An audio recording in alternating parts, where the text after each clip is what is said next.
C'est officiel, l'Ukraine a maintenant le feu vert pour frapper à l'intérieur de la Russie, pas seulement sur le territoire ukrainien occupé, mais à l'intérieur du véritable territoire russe. Pour Poutine, cela change tout.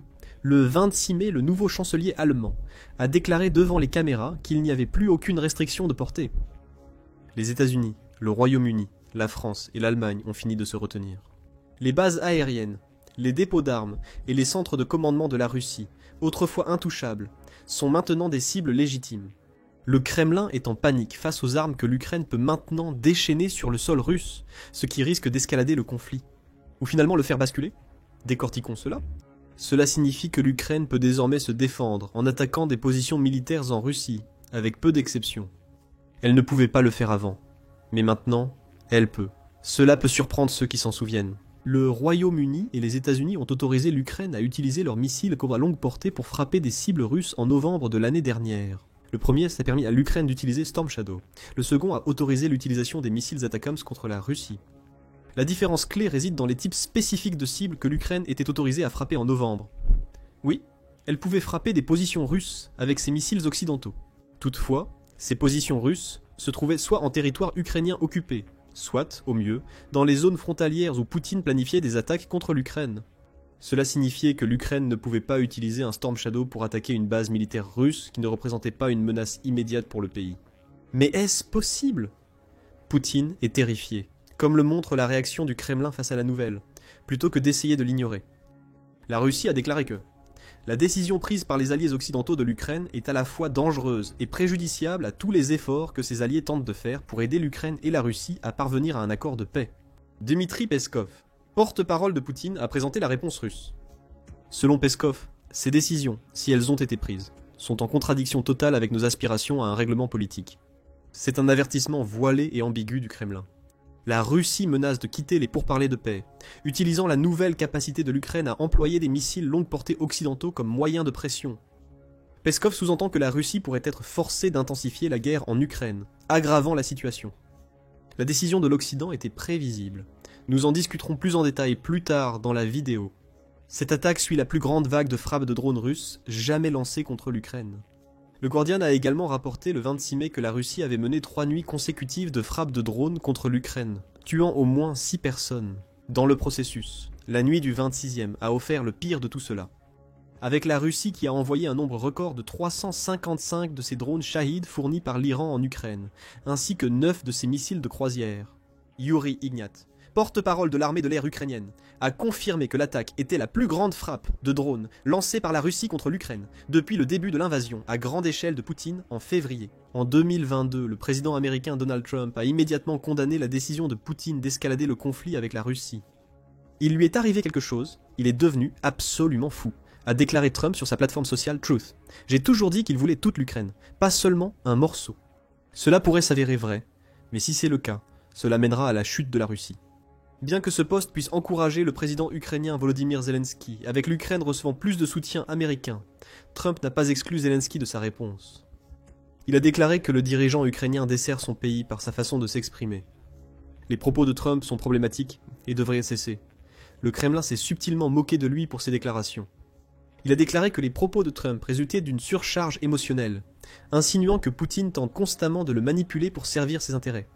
Le président français Emmanuel Macron a adopté une approche différente, notant qu'il croit que Trump réalise maintenant que Poutine le manipule et que la colère que Trump exprime sur les réseaux sociaux se traduit par des actions.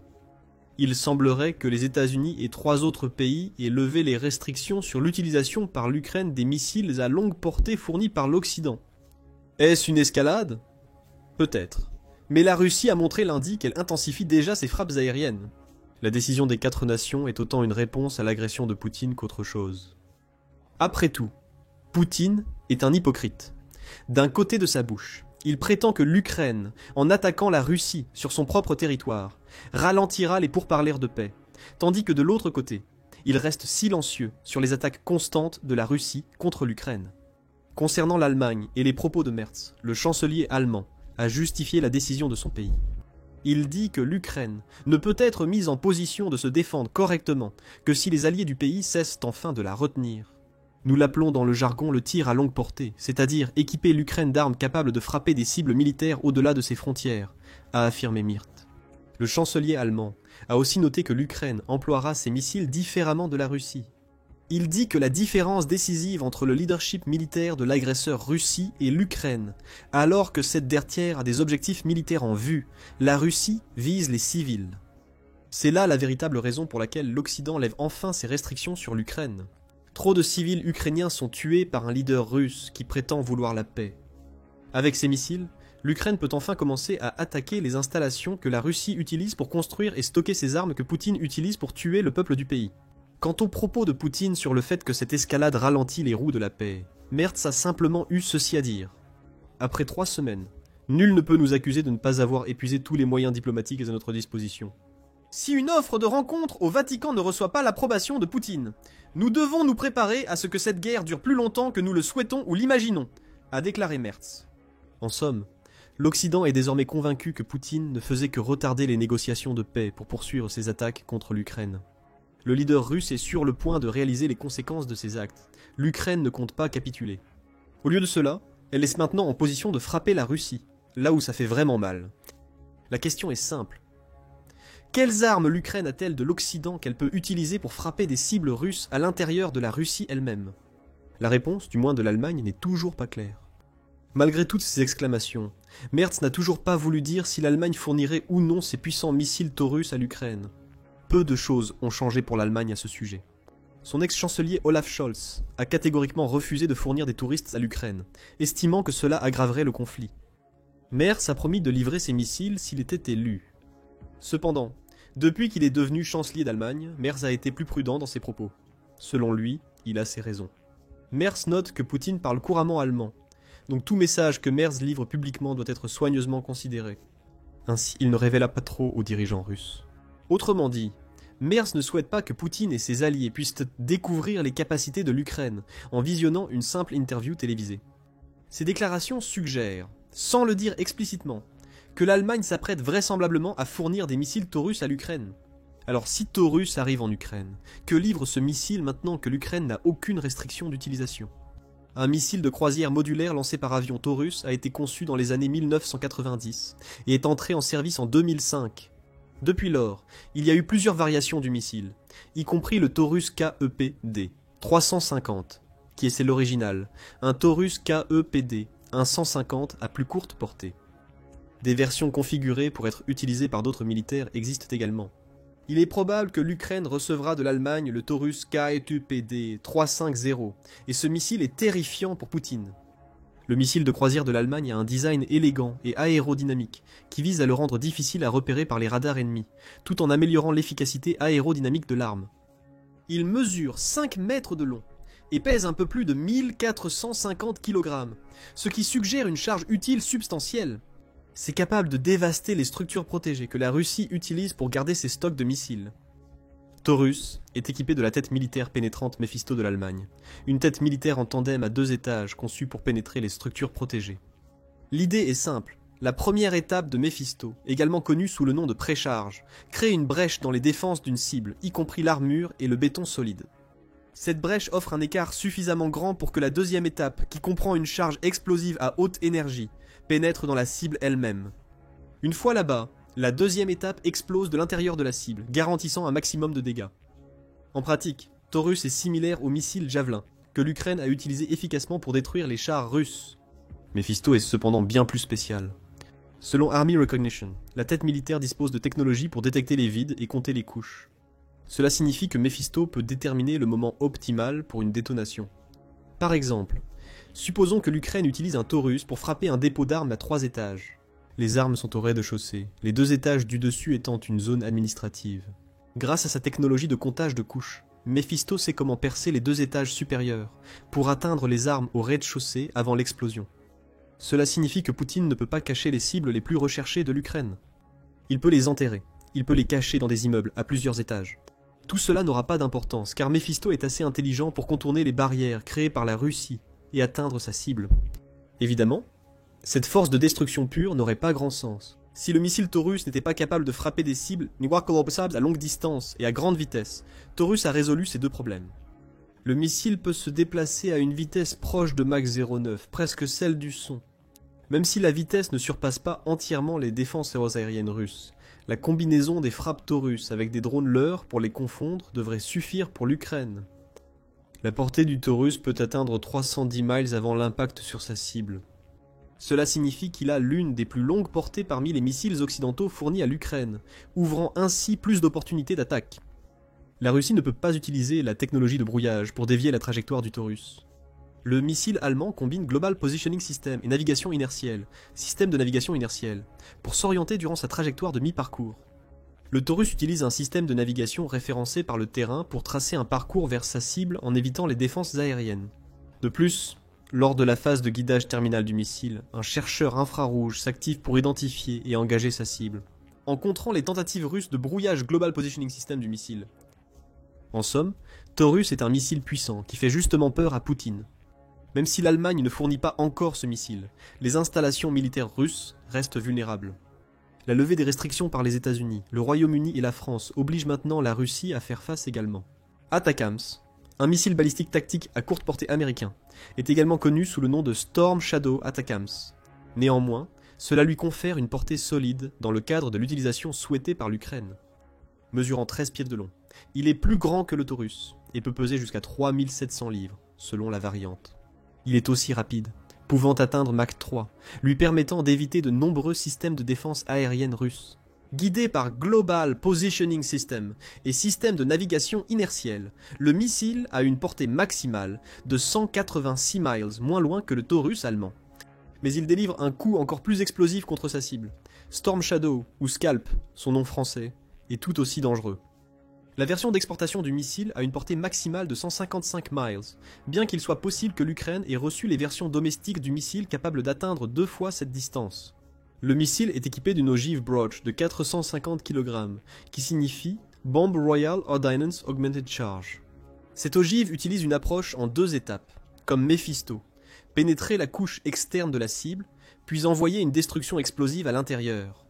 Storm Shadow peut atteindre une 0,95 selon son altitude. Le Taurus, comme d'autres missiles de croisière, est lancé depuis un avion de chasse. Si l'Ukraine reçoit le Taurus, elle aura 3 types de missiles pour frapper durement la Russie, ce qui aura un impact significatif sur la guerre. Désormais, l'Ukraine a accès à plus de cibles qu'auparavant. Merz a souligné dans son annonce que lever les restrictions sur ces missiles sera décisif dans la guerre en Ukraine, sans donner plus de détails sur les raisons. Merz a aussi expliqué qu'un pays qui ne peut s'opposer à un agresseur que sur son territoire ne se défend pas correctement. L'Ukraine peut mieux se défendre en atteignant des cibles russes à l'intérieur même de la Russie, selon ce qui est suggéré ici. Cette capacité offre à l'Ukraine la possibilité d'éliminer les munitions russes, des dépôts, centres logistiques et bases militaires entières, soulageant ainsi la pression sur les zones d'Ukraine que Poutine cible actuellement. En août 2024, l'Institut pour l'étude de la guerre a mis en évidence le nombre croissant de cibles visées par l'Ukraine. À l'époque, l'Institut pour l'étude de la guerre a déclaré que les attaques de l'Ukraine lui donnaient la capacité de frapper au moins 245 cibles russes, y compris 16 bases aériennes.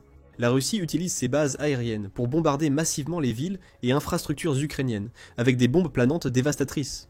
Pouvoir neutraliser ces bases serait un atout considérable pour l'Ukraine. Nous ne pouvons pas ignorer que Taurus, s'il arrive en Ukraine, offre plus de 100 miles de portée supplémentaire comparé aux attaquants. La portée accrue des armes ukrainiennes rend un nombre incertain de bases et structures militaires russes vulnérables. En conclusion, des centaines des actifs militaires les plus précieux de Poutine font face à une menace considérable. La levée des restrictions sur les missiles à longue portée permet à l'Ukraine de frapper durement la Russie en représailles aux nombreuses attaques ordonnées par Poutine contre les villes ukrainiennes.